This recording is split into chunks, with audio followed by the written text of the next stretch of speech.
When we normally talk about like the collapse of a massive, globally dominant military empire, Right. there's this built-in expectation of overwhelming physical force. You naturally picture, I don't know, the cinematic stuff. The big Hollywood battle. Exactly. Massive mechanized armies clashing, supply lines getting bombed into oblivion, capital cities falling. You picture this massive empire just being broken by an even bigger hammer. Yeah, because we're really conditioned to view defeat as this purely kinetic event, you know? We Yep. measure history in bullets and bombs and, like, the sheer tonnage of steel produced. Right. It's a very visceral way of understanding conflict. You always look for the bigger explosion to explain the outcome. But then you step into the world of counterinsurgency, specifically the American military experience in Vietnam. Oh, yeah. And suddenly that whole cinematic vision just completely falls apart. Yep. Because we're looking at a landscape of failure today that isn't about being outgunned. Not at all. It's about something so much more insidious. It really is the absolute textbook definition of systemic self-deception. I mean, we are talking about what happens when the most powerful, well-funded machinery of war ever assembled is defeated, not by the enemy's weapons, but by its own internal bureaucracy. Which is just wild to think about. A modern empire isn't defeated by bullets. It is defeated by the beautiful, optimistic, and entirely fabricated spreadsheets flashing on its own computers. Exactly. So welcome back to the Deep Dive. Today, we are immersing you in a firsthand, incredibly raw account from the mud and the blood of the Vietnam War. It's a heavy one. It really is. We are pulling heavily from the memoir, Once a Warrior King by David Donovan. And I want to set the table right up front for you. If you're looking for a sanitized history lesson about Cold War politics, you are in the wrong place. Yeah, we're absolutely not doing the grand strategy of troop movements mapped out in air-conditioned rooms in Washington. No way. The source material we're exploring today gives us a completely different lens. This is the view from the absolute bottom of the food chain. We are ripping the bandage off today. We're looking at the terrifying reality of what happens when the people at the very top of a hierarchy demand nothing but good news. Right. And the people at the absolute bottom are forced to lie just to stay alive. So I want you to put yourself in this headspace. You are 23 years old. Just a kid, really. Right. You step off a commercial airliner expecting to save the free world, and instead, you're handed a rifle, dropped into a swamp, and essentially just forgotten. It's a staggering transition. And, you know, to really grasp the absurdity of it, we have to understand exactly who David Donovan is. Right. He's not your average draftee. No, not at all. He arrives in Vietnam in April 1969. He's a first lieutenant. But he's not some reluctant guy pulled out of a factory. He is a highly educated, highly motivated young officer fresh from the Special Warfare School at Fort Bragg. He's the poster boy. He really is. He's been specifically trained for counterinsurgency, for foreign military assistance. I mean, he's taken courses in Vietnamese history. He studied their customs. He even learned the language. Yeah. He represents the absolute bleeding edge of American counterinsurgency theory at the time. He literally writes that when he got off the plane, he felt he was, and this is a quote, 6'1" of ready American soldier. Yeah. He is primed. He thinks he's going to implement this brilliant strategy. And then almost immediately, the actual physical reality of Vietnam sets in, because he later amends that quote, noting that he was actually 6'1" of incredibly naive American soldier. Which is such a brutal realization. Yeah. And I want to unpack the geography of his assignment, because his deployment is absolutely not what most people picture when they think of this war. Right, no big bases. Exactly. We all have this mental image of Da Nang, thousands of troops, helicopters everywhere, guys listening to rock music in huge barracks, eating hot food. The movie version? Yeah. But Donovan doesn't get that war. He is sent to Kien Phong province, down in the Mekong Delta, a place literally called the Plain of Reeds. Just the name itself gives you a sense of the desolation. He's assigned to a mobile advisory team, MAT 32, in this tiny village called Tram Chim. In the middle of nowhere. The absolute middle of nowhere. It is a vast, flat, waterlogged expanse of marshland. He describes it as the back of beyond, or simply the heart of darkness. And when we say he's assigned there, we need to be clear about the numbers. It's basically him and 4 other Americans. That's it. That's the whole team. One 23-year-old officer and 3 NCOs, a weapons guy, a heavy weapons guy, and a medic. 5 men. There are no big American Army battalions anywhere near them. No artillery waiting on speed dial either. Nothing. It's literally just 5 guys living in a mud-walled fort, entirely alone, trying to lead a ragtag, local village militia against a deeply entrenched enemy. And that extreme isolation is the crucial context for absolutely everything that goes wrong later. The military called this the CORDES program, Civil Operations and Revolutionary Development Support. Which sounds very official. Right. The idea, drawn up by guys with PhDs in Washington, was to embed these tiny teams to help local Vietnamese defend themselves, win the hearts and minds. But the reality on the ground was just profound, terrifying abandonment. The best modern analogy I can think of, it's like a massive tech corporation sending a freshly graduated intern to run their most hostile, dangerous subsidiary. Oh, that's good. They send him in completely unsupervised, with zero budget, zero backup, and just say, hey, good luck, try not to get murdered, and make sure the quarterly profit reports look amazing. That is a remarkably accurate comparison. Because nature abhors a vacuum, right? And power certainly abhors a vacuum. The official local Vietnamese district chief, a guy named Thai, is largely ineffective. Yeah. So Donovan, this kid who was literally taking college exams a year ago, essentially becomes the local ruler by default. He becomes the warrior king of this micro-kingdom. Wow. He commands the local forces, he dictates patrols, he holds the power of life and death over tens of thousands of peasants. He writes, I had an amazing amount of power. I was a 23-year-old idealistic young army officer, left essentially alone to fight my own little war. What's fascinating is the sheer structural disconnect. You have this grand strategy drawn up in the Pentagon, these sweeping theories of domino effects. Right. And the actual physical execution of that strategy rests entirely on the shoulders of 5 exhausted guys sleeping in mud huts behind rusty barbed wire, praying their own local militia doesn't shoot them in the back. It's insane. So let's talk about what that isolation actually looks like when the sun goes down. Because it's one thing to joke about being a micro-king during the day. Yeah, filling out forms. Exactly. It's Yeah. another thing entirely when you are lying in the freezing mud at 2 in the morning. And there is a scene in the sources that completely flips the script on how we're taught to think about combat psychology. You're referring to the night ambush in the swamp. I am. Put yourself in this situation. You are lying in chest-deep, freezing, foul-smelling swamp water. You've been totally motionless in the dark for hours. Sounds miserable. Beyond miserable. The enemy you've been hunting finally appears out of the fog. And your very first emotion, as a soldier about to engage in lethal combat, isn't hatred. It isn't blind rage. No. It's pity. To understand why, we really have to look at the extreme physical toll of that environment. The sensory details Donovan provides are vital. It's early morning. The fog is thick, clinging to the damp earth. Right. Donovan and his men have been lying in the muck all night. He describes the physical agony of just waiting. Leeches crawling at their legs, burying into their skin. Mosquitoes biting constantly, but you can't slap them because the sound would give you away. You have to just take it. Yeah, the hours of wet immobility turn your muscles into literal cords of aching stiffness. He says he was so cold and so sore that his teeth hurt. And out of this mist, the enemy finally emerges. It's a squad of 9 Viet Cong guerrillas. They're carrying incredibly heavy packs, likely a resupply group. Now, Donovan is a trained officer. Even frozen and exhausted, his brain goes into tactical analysis mode. He's looking at how they're moving, and he realizes instantly that the guy leading this Viet Cong squad is completely, dangerously incompetent. Right. He notes that the VC leader has marched his men to the point of virtual paralysis. They are exhausted, stumbling, looking only at the mud beneath their feet. Not scanning the tree line at all. Exactly. But the absolute cardinal sin, militarily speaking, is that the leader has allowed his men to bunch up tightly together instead of spreading out. Which is exactly what you want if you are setting an ambush all your targets in one tight zone.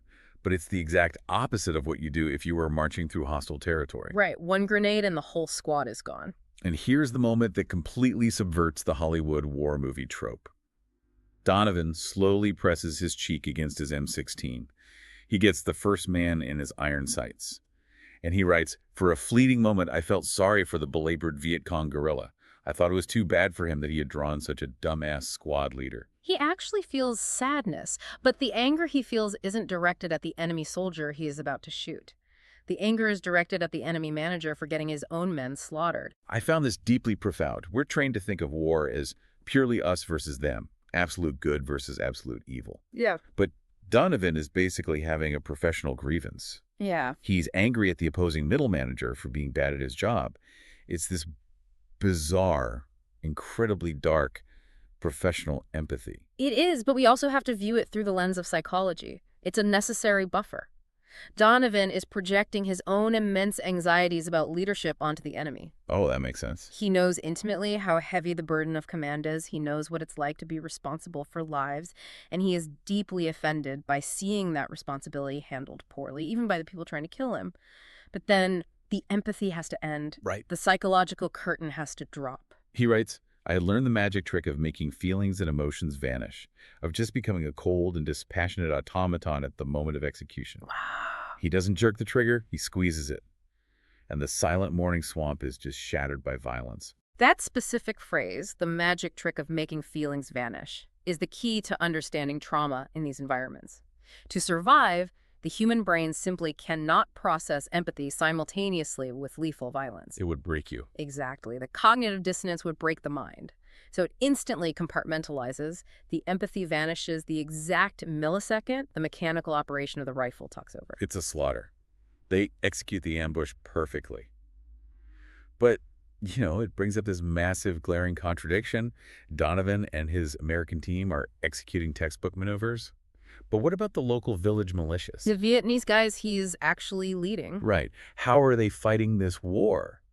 Because logic dictates that if you're a proxy force backed by the mighty United States, you are armed to the teeth, right? You would assume that. You'd think they have the best gear money can buy, except that is completely wrong. Which brings us to the absurdity of the equipment on the ground. Oh, the weapons mismatch. Picture this. The American empire is spending billions. They're dropping laser-guided munitions, napalm, high explosives. B-52s are altering the topography. Right. But down in the mud of Tram Chim, the local defense force, the guys actually holding the ground, are fighting with shotguns built for World War I. It's one of the most glaring systemic failures in his account. And He describes this extreme stratification. The advisory teams are tasked with building up the regional forces and popular forces, the RF and PF. the local farmers? Right, farmers, fishermen, guys just trying to protect their own dirt. But in the grand logistics chain, they are at the absolute bottom. They got the scraps of the scraps. He writes that when he first arrived, some of his local troops still had old, heavy World War II weapons. M1 Garens, Thompson submachine guns. Yeah. He actually says he had to help a soldier clear a jam on a Browning automatic rifle during a firefight. That is a pre-1940 weapon. And we have to heavily contrast this antique armory with what the enemy is carrying. Because the Viet Cong and the North Vietnamese regular troops were not fighting with antiques. No, they had the good stuff. They were equipped with standard, modern, fully automatic Soviet AK-47s. Hold on, let's break down the mechanics of what that actually means in a firefight. You have a Vietnamese farmer standing in a swamp. He's holding a heavy, low-capacity antique rifle that jams if it gets mud in it. Right. And he is going up against a seasoned guerrilla fighter equipped with one of the most reliable, fully automatic assault rifles ever invented. A weapon that can be dragged through the mud and still fire perfectly. The tactical disadvantage is just staggering. The psychological terror of hearing an automatic weapon ripping through the jungle while you're holding a pump-action shotgun, it's paralyzing. I can't even imagine. Donovan uses an incredible analogy. He says using that pre-1940 weapon in 1969 was as anachronistic as the Poles using cavalry against German tanks in World War II. He mentions one Hamlet defense group armed with literally nothing but 12-gauge pump shotguns with short barrels. These were designed for clearing trenches in World War I. Or breaking up prison riots. Exactly. And they're supposed to use them to defend open rice paddies against snipers.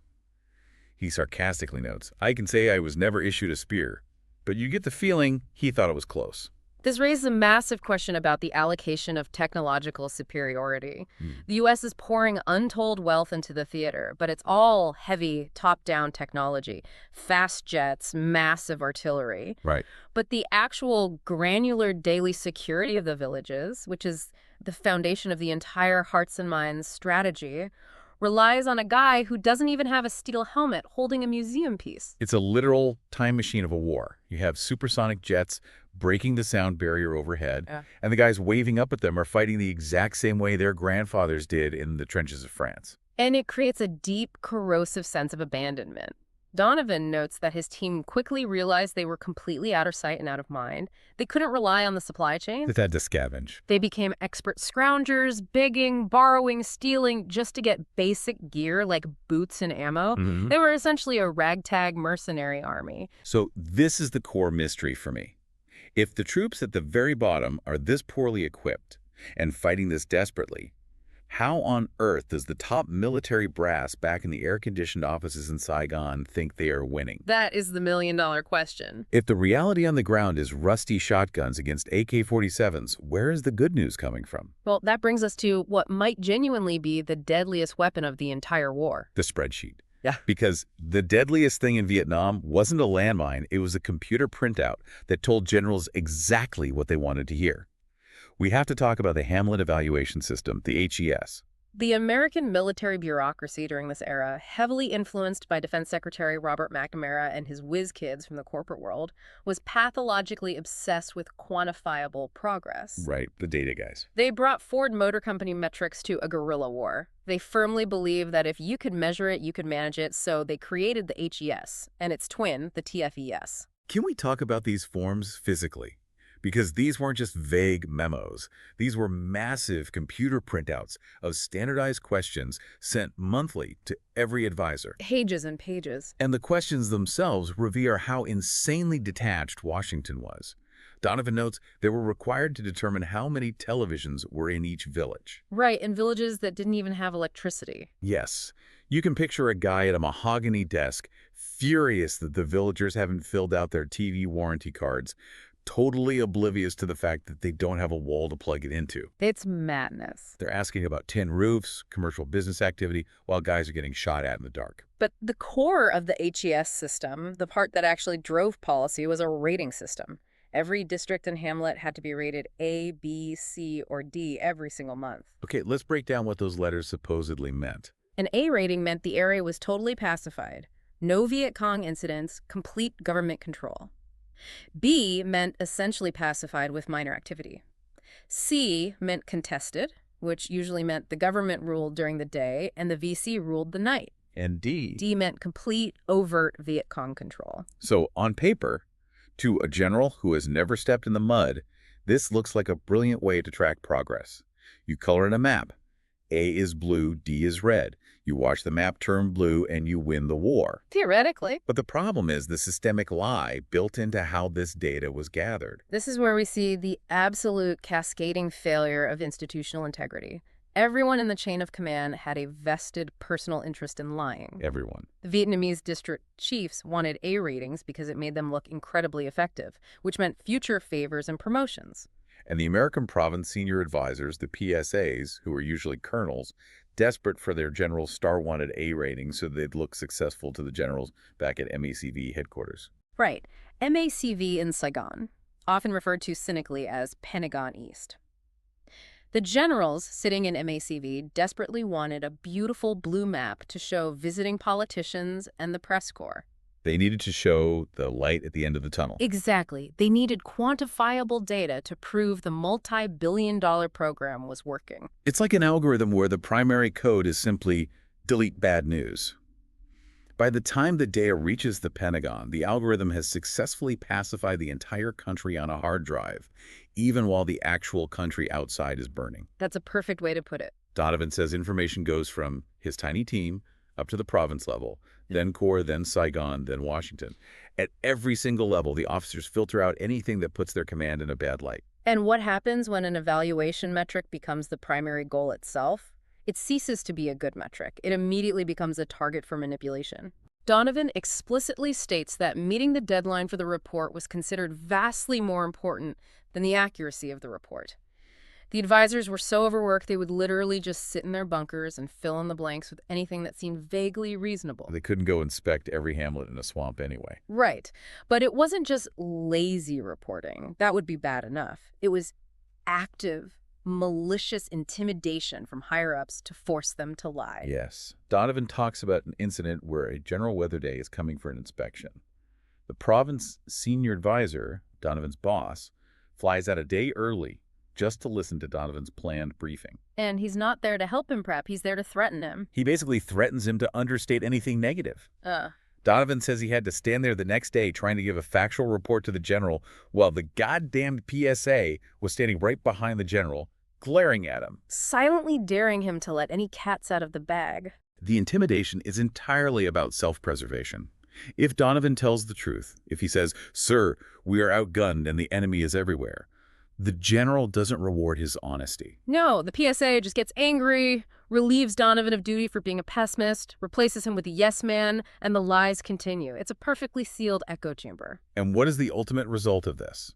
The tragic climax, the ultimate slap in the face to the American High Command, occurred in early 1968. The Tet Offensive. Right. Donovan points out this incredibly damning fact. Right before Tet, which was a massive, shockingly violent surprise attack by the Viet Cong across the entire country, the computer systems proudly reported that South Vietnam was over 90% pacified. 90%. A total, fatal, mathematically precise illusion. Wow. As Donovan brutally puts it, Tet proved that bullshit in the reporting system was to be measured in feet, not inches. The people at the very top were making life and death decisions based on glossy briefings entirely stripped of reality. They were analyzing a spreadsheet while the building was on fire. And speaking of reality being ignored, there's a detail about medical supplies that is just infuriating. We talked about billions spent on bombs. What about the hearts and minds civic action?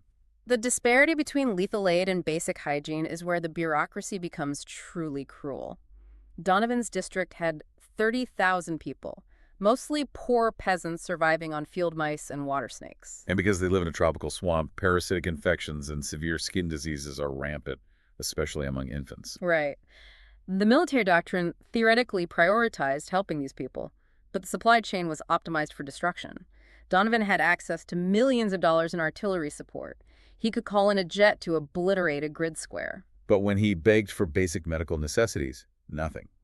He writes about seeing infants dying agonizing deaths from simple, treatable skin conditions. And the miracle cure he needed, it wasn't some complex antibiotic, it was soap. Plain antibacterial soap. The Empire can drop 10,000 tons of napalm, but they won't put a pallet of soap on a helicopter for dying babies. It's horrific. He points out the bitter irony that the network news is boasting about technological superiority, but out in the mud, he can't get a bar of soap. And that failure to provide created massive resentment, which leads directly into the incredibly twisted local politics. Because the local power dynamics in Tram Shim were even more treacherous than the American bureaucracy. Oh, this blew my mind. The hook here. The man actively plotting to have you assassinated isn't a communist general. He is the local Catholic priest speaking from the pulpit. To understand how a priest could have that much lethal influence, we have to look at the religious demographics. The official Vietnamese district chief, Thai, belonged to the Hoa Hao. Okay, what is that? It's a militant Buddhist sect, fiercely anti-communist, but often at odds with the central government. But Thai constantly bows to the local Catholic priest. I'm struggling with the math here. You have an American officer, a Hoa Hao district chief with government backing, and an armed militia. How does a single priest hold them all hostage? It's a legacy of colonialism. The Catholic minority had been heavily favored by the French, and later by President Diem. Catholics held a vastly disproportionate amount of power in the government bureaucracy. So the networking issue. Exactly, an entrenched patronage network. The priest wasn't just a spiritual leader, he was a political boss. He had direct connections to powerful bishops who had connections to generals in Saigon. Wow. If a villager needed a permit or a land dispute settled, the official chief couldn't do much. But the priest could make one phone call. That gave him absolute secular authority. And then Donovan and his team show up, pushing for agrarian land reform and empowering the secular government. And the priest absolutely hates them for it. There are rumors the church acquired massive tracts of land improperly. This new reform threatens his wealth and, more importantly, his absolute monopoly on power. So he uses his pulpit to actively undermine the war effort. But it goes further than words. There's an incident that shows how dark his authority was. Donovan finds out a 16-year-old girl has been brutally beaten. Right. Her face is heavily bruised. And the abuser wasn't the Viet Cong, it was the priest. The priest publicly accused the girl of being a prostitute and physically assaulted her. And when Donovan tries to investigate, he hits a brick wall. The province-level officials, part of that Catholic network, completely ignore it. They protect their own. Exactly. The priest knows he is immune. Which emboldens him to escalate to attempting to murder American soldiers. Donovan gets a tip. The priest has orchestrated a covert plan. He tells his loyal Catholic militiamen to go on patrol with the Americans, wait for a firefight with the VC, and accidentally shoot the Americans in the back. Friendly fire. It's a chilling revelation. Donovan is risking his life every night, and the village's spiritual leader is conspiring to have him assassinated by his own, supposedly allied troops. I was yelling at the page, like, why not just arrest him? Call the MPs. But who is Donovan going to complain to? All the Vietnamese authorities at the province level were Catholic. They'd buried the investigation instantly. And he can't even go to his American superiors. He says his commanders wouldn't understand. He writes, hell, we Americans are for God, ain't we? If Donovan makes a fuss, he gets labeled a troublemaker and relieved of duty. It perfectly illustrates how local corruption undermined the war from the inside out. Your allies are as dangerous as the enemy. Donovan is totally trapped. He actually admits he came close to utilizing his own dark power. He seriously considered calling in the CIA-backed assassination squads to have the priest permanently disappeared. He tries to rationalize it, saying the priest is aiding the VC, but ultimately it crosses a moral line for him. Ordering a hit on a priest was a step too far. So what's his solution? He brings heavily armed Hoahau bodyguards on every patrol, specifically to keep their weapons pointed at the Catholic militiamen to prevent them from shooting the Americans. A literal Mexican standoff while hunting guerrillas in a swamp. It's absolute paranoia. And, surrounded by enemies, drowning in fake data, holding allies at gunpoint, it takes a severe psychological toll. The human mind can only take so much before the structural integrity gives way. Right. Which brings us to the moments where the line between good guys and monsters evaporates. We need to talk about Captain Jackson and then Donovan's own breaking point. Let's start with Jackson. This highlights the lethal combination of ambition and incompetence. Captain Jackson was an American officer desperate for a combat medal, specifically a Bronze Star, which was a ticket for career advancement. He needed an action on his resume. And when an officer is actively looking for a fight just to boost his career, people die. Exactly. Jackson captures a suspected VC operative. He decides to forcefully interrogate him right in the compound. To terrify the prisoner, Jackson fires a warning shot. Inside the defensive perimeter. Right. And the bullet strikes a pressurized gas canister. The canister explodes, setting off a chain reaction. The fire reaches the ammunition dump, and the entire cache detonates in a massive inferno. And people were killed. An American soldier named Chambers is killed instantly. Another, Watson, is severely wounded. Jackson essentially called an airstrike down on his own men trying to get a medal. You'd think Jackson would be immediately court-martialed for manslaughter. But what happens while the smoke is still clearing?